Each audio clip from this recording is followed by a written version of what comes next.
Well, it's Wednesday, and you all know what that means. As you probably know, WWE Evolve features many talent, especially those in the WWE ID. But however, one of them will challenge, of course, a former Evolve champion in the main event. That's going to be a really, really interesting match to watch.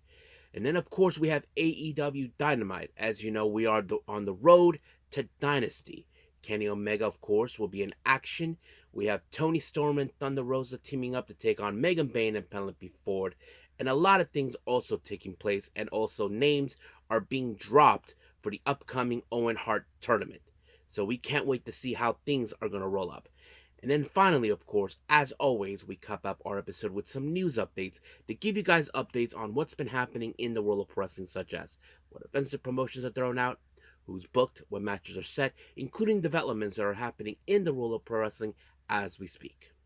So, let's get ready for another episode of Deleted Wrestle Zone.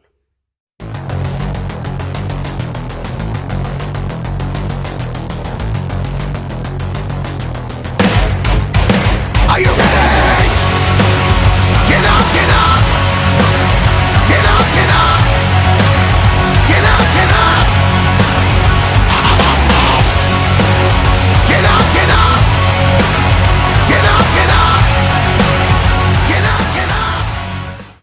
Hey everyone, welcome to Deleted Wrestle Zone, all things that is pro wrestling with AEW, NXT, New Japan Pro Wrestling, TNA, the National Wrestling Alliance, various promotions, wrestlers, matches, and championships.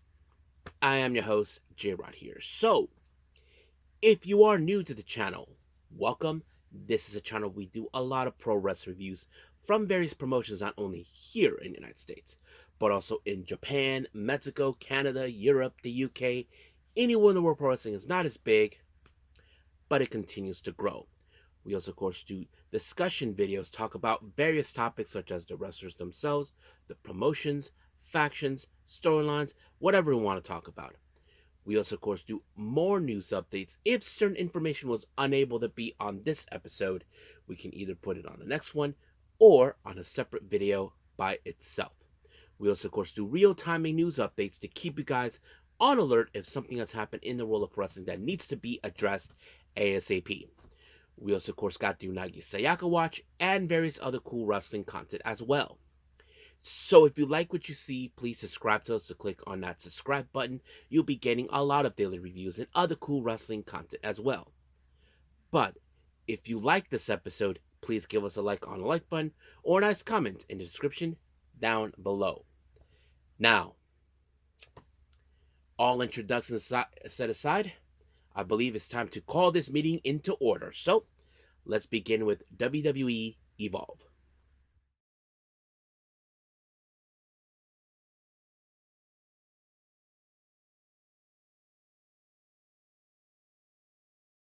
Okay, WWE Evolve, if you guys can believe it, we are now in the fourth week since they first launched.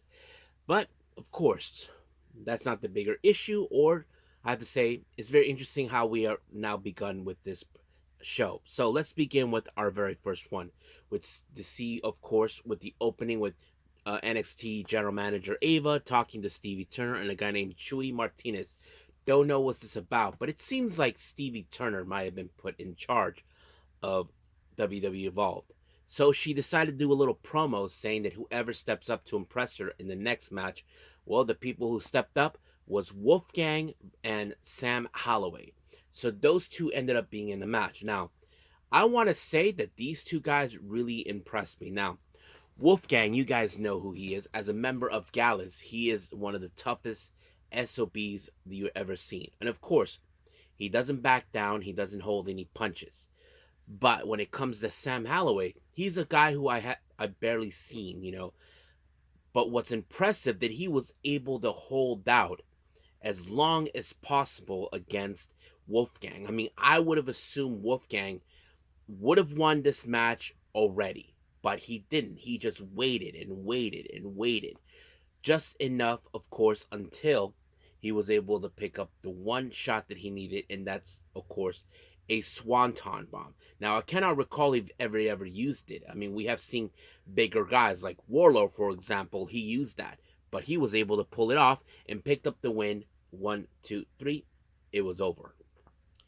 Now, in the back earlier in the day, of course, Layla Diggs and Aria Bennett met up because, of course, they were teaming up in a tag match a little later on. It seems like they're trying to get on the same page, and it seems like that it seems working. So we'll see how things will roll up from there.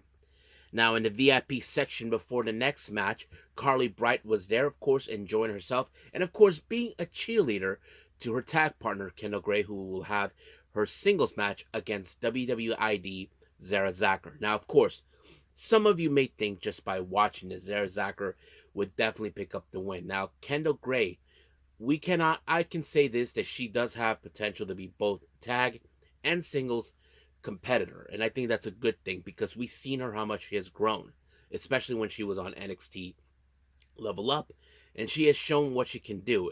Now, many of you might have thought, okay, Zara Zacker was going to win this one, but no, Kendall Gray was able to apply an armbar, and just like that, Zacker had no choice but to tap out. However, of course, disappointed with the loss, Kylie Ray, who was there to comfort Zara Zacker, well, apparently the teddy bear showed up, and you know who actually left it there, and that is, of course, Wendy Chu. So it's still unclear what's the deal with the teddy bear. So we probably will see what happens until then. But for now, let's just see what happens. I think they announced that next week we will see Kylie Ray versus Wendy Chu. Now, as you know, last week we did see a wrestler named Drake Knox teaming up with a guy named Wilder. Apparently, they end up lost, but apparently they got in the face of a group that has been known as Swipe Ripe, Swipe Ripe, right, consisting of Ricky Smokes and, of course, Brad Taylor, along with, of course, Zeta Steel. And of course, he tried to get in their faces, but they were being accompanied later on by Ice Williams, all of them chilling out at the VIP section. Now, our next match, we have, of course, Hayes Jamison and Kylix teaming up, taking Aria Bennett and Layla Diggs. Now, one thing that was interesting, it seems that Hayes Jamison was basically not doing a lot of the work. Basically, Kylix was the one doing it herself. What was Hayes doing the entire time? Easy. She was in the VIP section trying to get some champagne and all this, whatever was going on there. But however, because of her own stupidiness, it cost her the match. And of course, Diggs was able to pick up the win when she pinned Kylix. And just like that, 1, 2, 3, it was over. Now, our main event, Sean Legacy taking on a former Evolved champion. And of course, some of you may question, who could that be? Well, it turned out to be someone who's been on NXT before, and many people thought it was really messed up that they released him, but he's back. Timothy Thatcher. Yep, Thatcher's school is back, of course.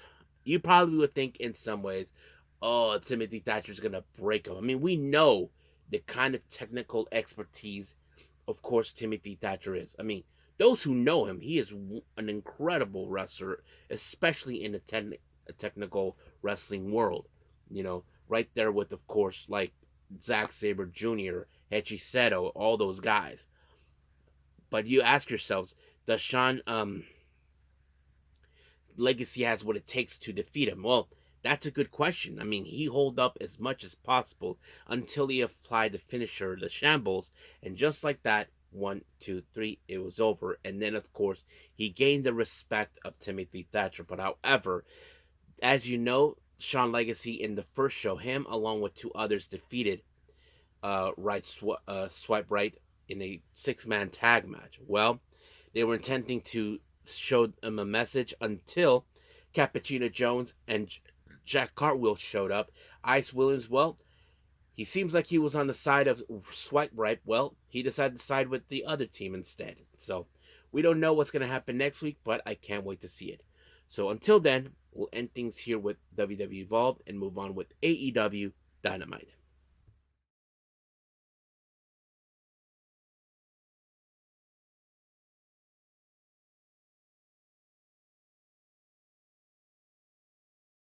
All right. we're almost 1 week away till next Sunday for Dynasty. So AEW Dynamite, things are becoming interesting. As I mentioned before, people are now putting their hats into the Owen Hart Cup. Matches, battle lines for Dynasty has begun. So let's see how things unfold from there. Our first match, we have Blake Christian versus Kenny Omega in a non-title match. Now, of course, many of you know have seen Blake Christian, how cocky he is in Ring of Honor. The real question is, can he pull that off against Kenny? Well, he tried to, but even Lee Johnson tried to get involved until he got knocked out by Kenny, and then finally, bang! Kenny took him out with the knee, and then finally, the one-winged angel, and just like that, 1, 2, 3, it was over. However, as soon as the match was over, Kenny begun his little post-match promo talking about his upcoming match. And then, of course, Speedball Mike Bailey shows up, tells him that he always admired him. But, however, come to Dynasty, he tells him that he will not hold back, that he will not pull any punches or anything. And, of course, Kenny can see that, he's, as much as he admires him, he's not going to hold back. But as for, of course, Ricochet, he wasn't present because in reality he was getting married, and that's the reason what was going on. Of course, Ricochet thinks he's going to walk out. And of course, Kenny Omega feels that no one has the guts to try to take him out because he's trying to build a legacy. So we'll see how things will roll up until then. Now, as you all know, Jericho has been dealing with two frontal things that have been going on. First is Redwood himself, Big Bill, and the Bad Apple, Brian Keith. Apparently, they have not been producing any results when it comes to, of course, obtaining gold. And their primary objective is, of course, is the AEW World Tag Team belts. That's one of the things. Now, the other objective, of course, that he has a problem is Bandito. So it seems that now things are escalating between Bandito and Jericho. So Jericho is willing to put the Ring of Honor World title on the line at Dynasty. In exchange that, of course, Bandito will have to put his mask on the line. So we're not sure what's going to happen there. Now, this was not the first time that Jericho has challenged someone for their mask. We have seen it before. Many of you who've been around during my time in my era during WCW remember the last time Jericho did this, and this was during, of course, Juventud Guerrera. So that's pretty much what we do know. So we'll see what happens, and hopefully Bandito can give a response. Now, MJF comes out to do a promo. As you probably know, he also is putting his hat on the line, his name on the hat for the Owen Hart tournament. However, here comes MVP of the Hurt Syndicate, tried to talk to him. It seems like, of course, MVP has a very interesting stake to have him join. But however, of course, it seems that Shelton Benjamin and Bobby Lashley have no, how do I say, expectations towards him because, of course, MJF is the type of person who does not rely on organizations or whatever. But however, it seems now that because of what we saw earlier, the Learning Tree, Big Bill and Brian Keith are now issuing the challenge for the AEW World Tag Team belts. But MVP told them, start winning tag matches and we'll talk about it. So we'll see where that goes.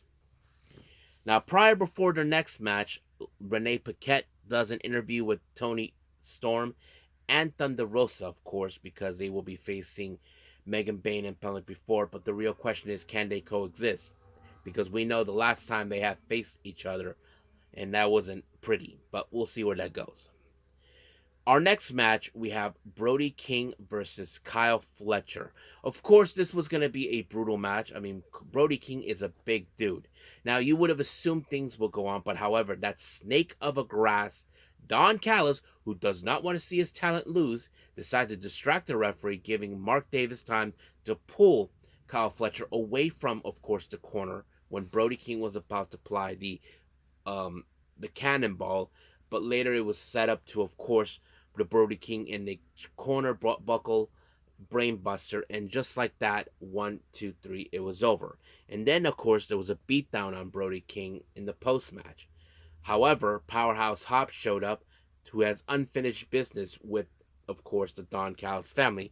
But later it turned into a match where he faces against Mark Davids. So basically, you would see that, this is the battle of the Hosses in some ways.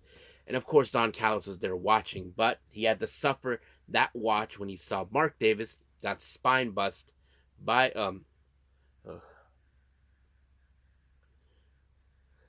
excuse me,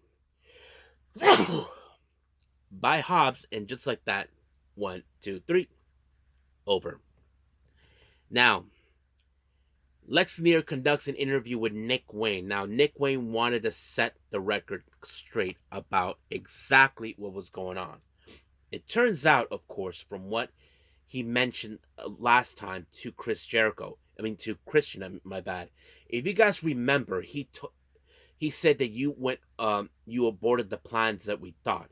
So basically, from what Nick Wayne was trying to say, that they were hoping that Adam Copeland would win the AEW World Title, and from there on, Christian Cage cashes in. But apparently, it did not happen in that way. Nick Wayne is saying you abandoned the plan and decided to go a different route. Because remember, Christian said he told the referee that this match was between, of course, him and Cope for the AEW World Title. But however, newsflash, Cope did not win the belt. That was pretty much it from what we do know. But seems that he's going to set the record straight about that, about what the actual plan was. Now, our next interview with Tony Schiavone, he was talking to FTR after what happened last week.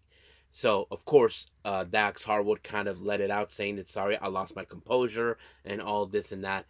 And so, and of course, they decide, okay, let's bury the hatchet. But their next objective is the AEW World Trios Championship. So they issued the challenge towards it. So that's pretty much what they are doing. But the real question is, will the Death Riders actually, of course, accept it? We'll see. Now, Swerve Strickland, as you know, comes out, talks about Jon Moxley and all this and that, until, of course, Moxley showed up. And of course, Mox was saying that, it's people like you, the way you're acting up is the reason this company is dying. So he's saying, you're acting like a freaking fool. You're not the most dangerous man, of course. And then one thing we did see, of course, is Claudio Costa behind Nana tried to intimidate. But of course, Strickland said a few things, telling him, you bleed pints, I bleed buckets, and all this and that. And of course, Marina Shafir tried to help until Willow Nightingale showed up and things have chaotic.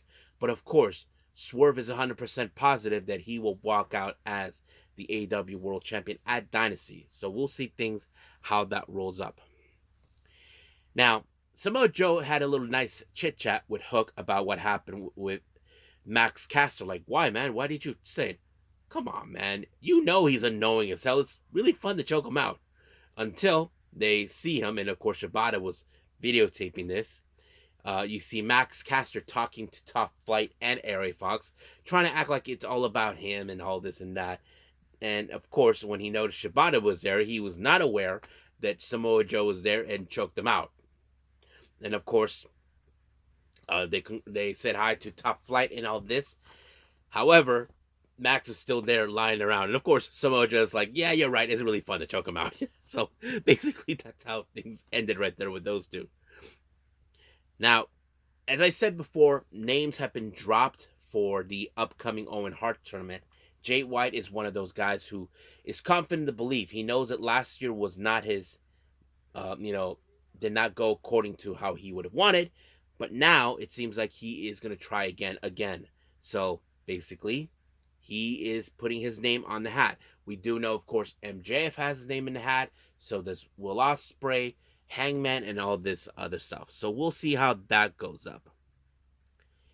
Now, we did see Top Flight taking on Alex Finley and Dave Knight. Well, of course, in the ring side, we did see the crew consistent of former friends of Top Flight, Leo Rush, and Action Andretti watching. And of course, the Learning Tree were watching this as well. But however, we did see, of course, Dante picking up the win when he did a crossover splash, and just like that, 1, 2, 3, it was over. Now, Mark Briscoe had a match against Konosuke Takeshita. Well, of course, we know that Mark Briscoe is a tough SOB. He doesn't back down, and don't forget, he's the master of Regneck Kung Fu. So you would think that's going to help, but nope. It did not do any favors for him whatsoever until Konosuke Takeshita applied the Raging Fire, and just like that, 1, 2, 3, it was over. Now, Death Riders were fully aware of what happened, so Wheeler Yuta, Pac, and Claudio accepted the challenge. So we'll see what happens in Dynasty. Now, in the backstage area, the Hurt Syndicate were having a little pep meeting. Now, it seems that there was conflicted about MJF. It seems that MVP has basically respects MJF for the kind of person he is, but of course, Bobby Lashley and Shelton Benjamin have their doubts because of his history when it comes to factions. So it seems that they're like, okay, look, we'll worry about him later. Let's worry about, of course, right now, the guys who will be want to challenge you for the tag belts. So they'll put MJF on the back burner for now. Now let's jump into our main event. We have Penelope Ford and Megan Bayne taking on Thunder Rosa and Toni Storm. Of course, this was going to be a huge challenge for everyone. Of course, Thunder Rosa hasn't forgotten what Megan Bayne did to her. I mean, she tried to be nice to her, but Megan Bayne wasn't having it because she was making a name for herself, putting the entire AEW women's locker room on notice. But, however, this match ended with, of course, Megan Bayne applying the Fate Descent on Toni Storm, and just like that, 1, 2, 3, it's over. But the real question we ask ourselves, should Toni Storm be worried about this? Well, we'll see what she has to say when the day comes. But as of right now, that's not today. I'm assuming she may say it either this coming Tuesday in Collision or at, of course, next week's Dynamite. So we'll see. But as of right now, let's move on to some news updates.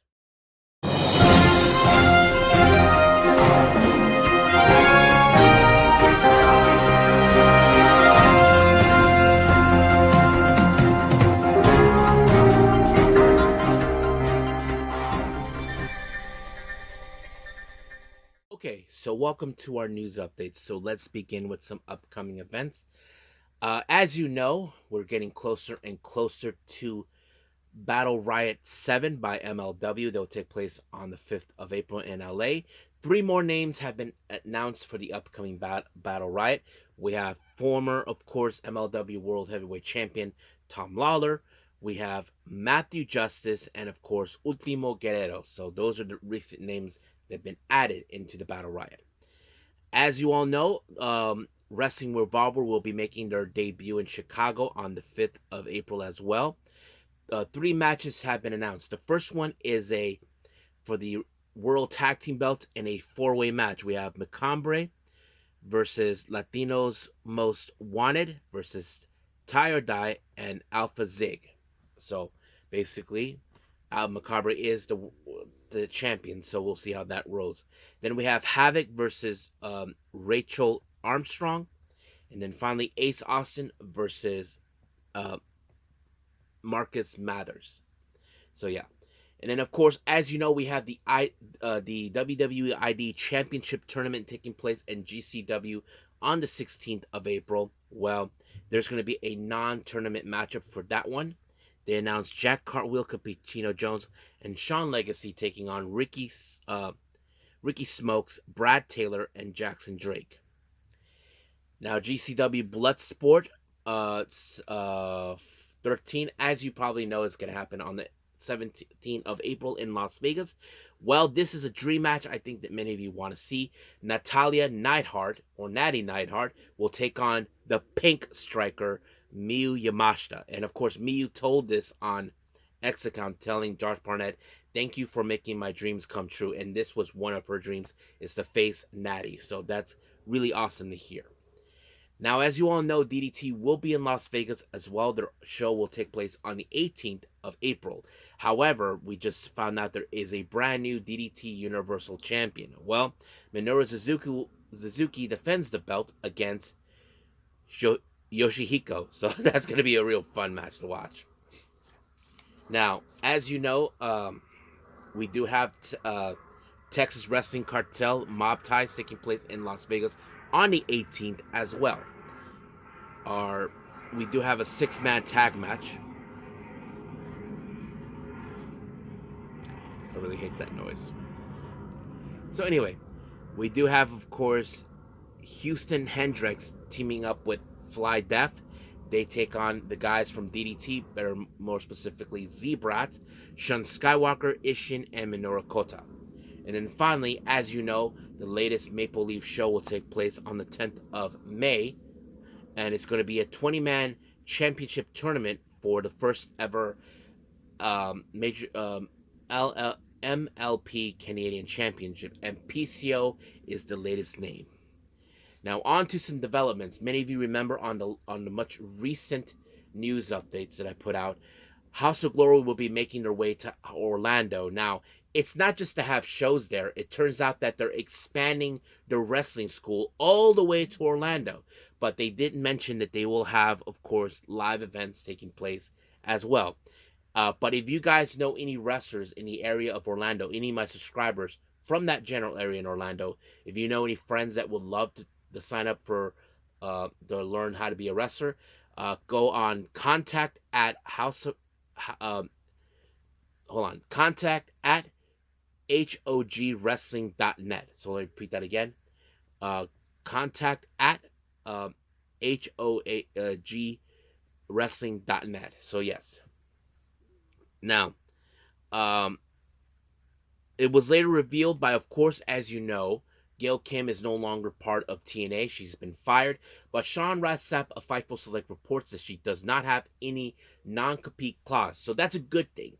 But the real question is where she's going to go from here. And I think there's people divided from my understanding. They'd probably say she's probably going to go to WWE, work for them as a producer, or AEW. Who knows? But we'll see. Now, recently, as you know, El Phantasmo has been tagging, of course, the cutest in the world, Maki Ito. And Maki Ito is not too fond of the idea of what of course, he's been doing. Let me pull some parts of from what I'm seeing. Here it is. Of course, he says that, "Hi, Maki Ito. Please don't get mad, but I apparently we're both the cutest wrestlers in the world. I hope to understand." And of course, she replied like saying "F off," that sort of thing. And I thought it was pretty funny coming from her. But yes, and of course, he said that I'm not trying to make you mad, so that sort of thing. Swerve Strickland recently has spoken on, of course, on Vlad TV. He did explain this when he got to being, pardon my language, bullshitted around at the WWE Performance Center. He said this, that while they're trying to tell me how to entertain 400 people, when I just entertained 6,000 in a stadium. So it's more like he's saying that they're trying to tell him how this is how the process worked. However, in the recent, of course, he talked about something about Booker T and all this other stuff. I remember. Let me pull out. Here it is. Let me repeat what, of course, the response from what Booker T said to him. And this was back in September of 2024. "I hate that we are still talking about this race thing as far as you know what WWE is doing with black folks, and what I said with that sincerely because I'm black and I have been working for the company for a long time, and I know I've been treated for the last 20 years." And then he says, that's not what happened when Vince said the N-word in front of you. That's not being treated fairly. So basically, Swerve is saying that, that there's been a constant of racism when it comes to WWE. Now, some of you may say that's a little horse crap as much as you want. Me, I'm not getting involved in this, but that's what exactly he was saying. It seems like he's giving a different narrative from what his experience has been being in WWE. So it would make absolute sense about that. Now, recently, as you probably know already, Sareee is not in a good mood, knowing that Shuri has already issued the challenge for of course, the IWGP Women's Championship, and that's something that she was hoping she gets an opportunity, but either she might have to wait a little bit or wait after. Well, we'll see. Now, there's been talk about certain aspects when it comes to Copeland.